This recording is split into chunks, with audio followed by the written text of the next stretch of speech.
We are going to talk about Michael Jackson hit records today. He has 13 hit records. We're going to start at the top and go down to the bottom.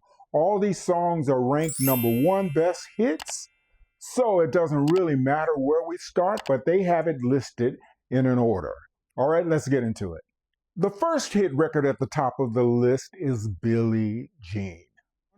This song topped the Billboard Hot 100 for 7 weeks after it was released. The interesting thing about Billie Jean to me is, a lot of you guys don't know this, but I also worked with Michael Jackson in my younger days. In 1986, I was asked to do his Bad video.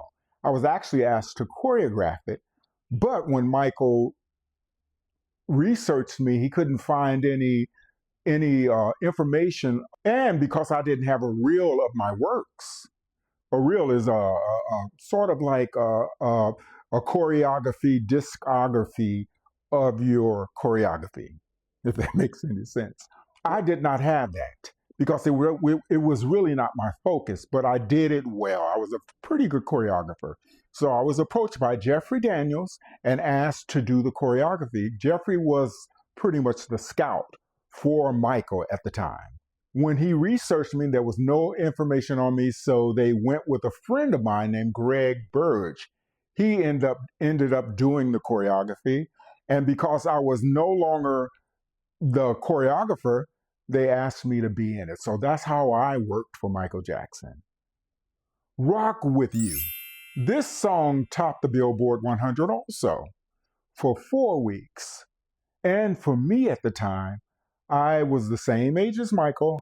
He was actually only 3 months older than me. So we were born the same year, 1958.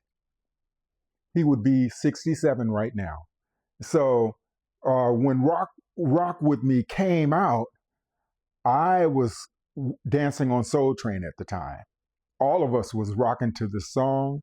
Now on the choreography side, I liked it a lot because I knew that behind the scenes that Michael Peters, the choreographer that became known for Beat It and Thriller, he helped Michael Jackson with the choreography for Rock With You. I thought the choreography was pretty nice because it was simple. It showed that Michael could handle the spotlight all by himself. And not many people can do that. Number 3 is Beat It, which is choreographed by Michael Peters, who I mentioned earlier. I wanted to do Beat It. He would not allow me to do Beat It because I was working in Dreamgirls at the Shubert Theater in 1983 when they filmed it. So Michael would not release me from the show to do Beat It. So I was pretty upset about that. Now, the choreography in Beat It was a whole other thing. It was the first big dance number that Michael had done because, Michael was really, really trying to step it up because MTV would not allow black videos to be played on the channel. So Michael had made up in his mind, everything we do is going to be of excellent and they will not be able to refuse us. But get this, they still refused him. So in order to get his videos on the channel, he went to the label, and the label pressured them and told them if they didn't play Michael's video, which was Billie Jean, that he would pull all the other artists that was on the label. So they end up playing Michael, and which opened the door for Rick James and everybody else. That's a little history, which is also in the movie. Speaking of the movie, let's just talk about the casting real quick before we get to the next song. The casting for the video, it was excellent, with Jafar Jackson playing Michael, Coleman Domingo playing Joseph, and Nia Long playing Katherine Jackson. Yes, so the casting was incredible. And it's really kind of comical to me because they went around America and other places searching for someone to play Michael before they had really made up their mind about Jafar. So they went around, and it was pretty much, from what I've seen, it was nothing but white people. Now just think, if they had cast a white person to play Michael Jackson, the world would have been pissed. Not just the blacks would have been pissed, but white people would have been pissed too. Because Michael was not white, but most of the people that auditioned for that role were white. They thought they were going to get it. I mean, they were working hard. Come on now. This is not The Little Mermaid. This is not a fictional story. And even if he was light at the end of his life, they would have chosen a light-skinned black person. Sorry. All right. Back to the lineup. The fourth number one song was Bad. Now, Bad is a video that I had the privilege of being in. Like my story that I told you earlier, I was not able to choreograph it, so they asked me to be in it. So this video, I'm in it. And it's choreographed by Greg Burge. The choreography for this video I liked a lot. I would have probably done something totally different, but I like what Greg did because Greg Burge was an incredible dancer. Check him out. Dance, dance, dance.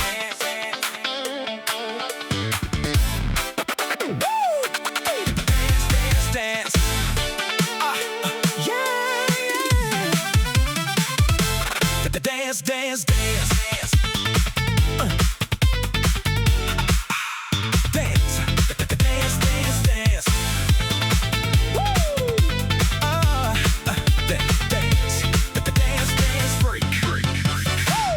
Dance, dance, dance.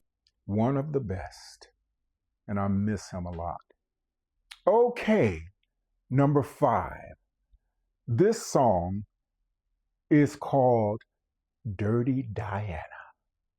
And this is a messy story, which I don't know all the details, so I really don't want to get into it too much. But she was not in the movie. That tells us something because she was not there. Moving on. Number 6.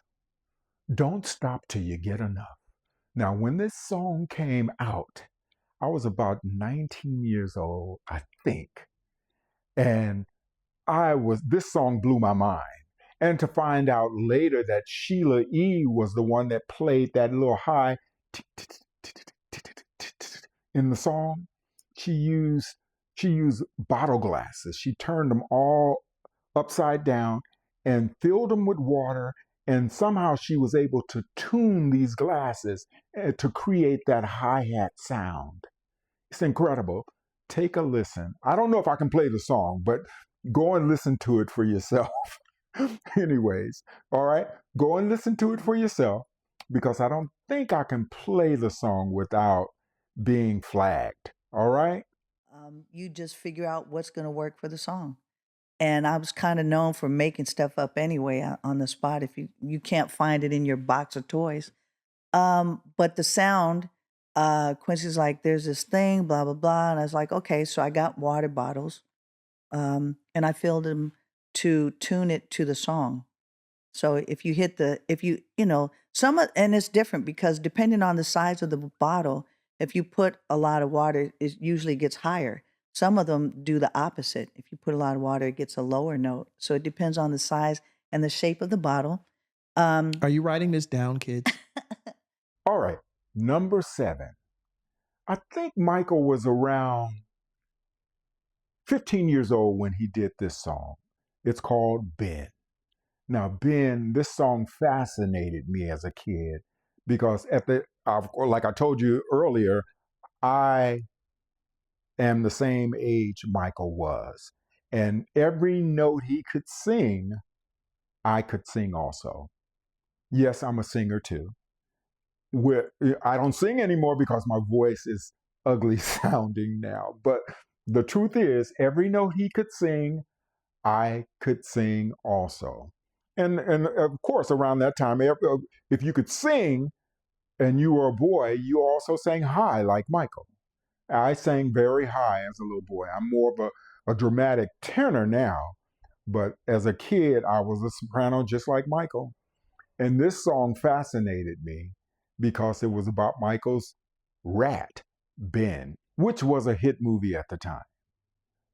Number 8 is The Way You Make Me Feel, which was also on the Bad album. It became a number 1 hit record. I did not know that. Number 9, Man in the Mirror. This was an incredible record. It was a huge hit. It ran for a long time on the charts. It was not one of my favorite songs because it was on the slower side. I'm really not into the slow songs unless they're really, really lyrical or melodic. And for some reason, this song was okay to me. It was a big record. I liked it. I'm a big Michael Jackson fan, so I liked everything he did. But this was not one of my favorite songs. But it's a number 1 hit record. Number 10 is You Are Not Alone, which is an R. Kelly song. Yes, I Believe I Can Fly guy. This song was big because Michael was it was pretty quiet for him for a while, and then he came back with You Are Not Alone, which at this time he had just married Maria Presley, uh, Elvis Presley's daughter. This was a huge hit for him. It was a beautiful melody and all that stuff, but to me it didn't sound like a, a Michael record, and I knew that instinctively, even before I found out it was R. Kelly who had written the song. It just didn't. It was not in his niche to me. Number 11, I Just Can't Stop Loving You. This was a nice big record. It gave me that nostalgia feeling a little bit. It was a big record. It ran a long time on the charts, and it was a good one for Michael. This song was written really by Saida Garrett. Now, Saida Garrett and I went to the same private school. As a matter of fact, when we were 15, 16, 17, we were in a group together here in Los Angeles. We all sang background. She sang lead with another girl named Pam. I forget Pam's last name. Pam then ended up singing with Arrested Development. And yeah, both of them would switch back and forth to the lead. Of course, I was just the background person because I was still gaining my confidence as a singer. I didn't really have the confidence to lead anything at that time. I grew into my confidence when I got to Broadway. But Saida Garrett, she wrote this song, and Michael put his spin on it and added some things to it. But you know how it is in the music business. She wrote a few records with him, and this was one of the biggest ones. Number 12, Black and White. This was a fun song choreographically. The video was a little different. Choreographically, for me, it was okay because I could tell just by being a dancer that it was a lot of freestyling.